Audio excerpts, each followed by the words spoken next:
Budget Cuts came to PC over 2 years ago and was heralded as one of the must-have games of 2018. The slant, though, was that it took mandatory teleportation, used it as a major part of the stealth mechanic, and made it a game you'd want to play, even if you swore up and down that you'd never play another game without full locomotion again. So here we are, almost 2.5 years later, and Budget Cuts is finally making its way to PlayStation VR. And the question, of course, is if the gameplay still holds up.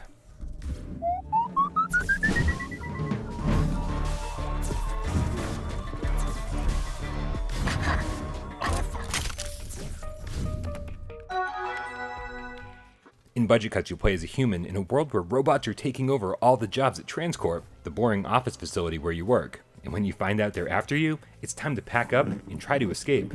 Luckily, you're armed with a translocator gun, an experimental piece of technology that allows you to fire shots into rooms, hallways, and ventilation shafts, then peer through the portal it creates to see if it's safe before making the leap. It's an interesting way of traversal and makes the stealthy part of Budget Cuts way more fun. Sneaking up on unsuspecting enemy robots, or finding ways to avoid them altogether, is the best part of Budget Cuts, and the translocator gun specifically makes it one of the better stealth experiences on the platform. That said, being forced to use the gun to move anywhere makes trekking back and forth after taking out all the enemies a little less immersive. And with click turning being mandatory, by the 2-hour mark I was wishing I could just walk from place to place, and then use the portals as an option when it was time to be stealthy.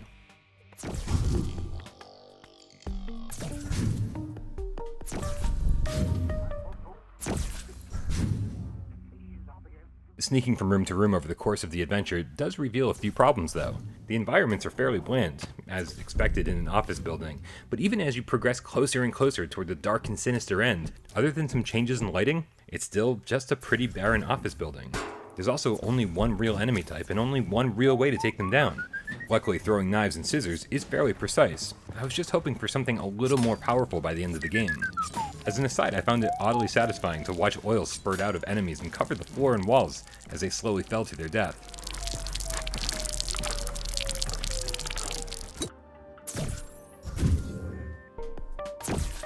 The other major issue I ran into was the pacing, because what first seems like a game all about stealth and combat ends up throwing some puzzles at you that require, if you want to solve them with any kind of efficiency, looking through clipboards and referencing names and locations to find what you're looking for.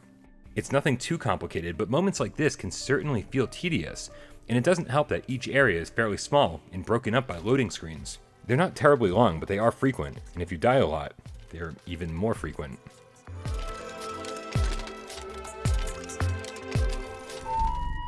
Attention. Rogue human alert. Human employee. I took my time with Budget Cuts, found some collectibles, got stuck, died a lot, and the game clock still never hit 4 hours, making the $30 price tag seem a little excessive. But helping to add some value is an entirely separate mode called Budget Cuts Arcade, with 5 really well-refined missions that offer up a few new locations, new objectives, and some serious challenge on the hardest difficulty. These were so much fun that I could have used 100 more, and because the scoring system actually reflects how many times you were spotted, how many enemies you took down, and even the number of translocator jumps you used, they're missions I could play over and over again.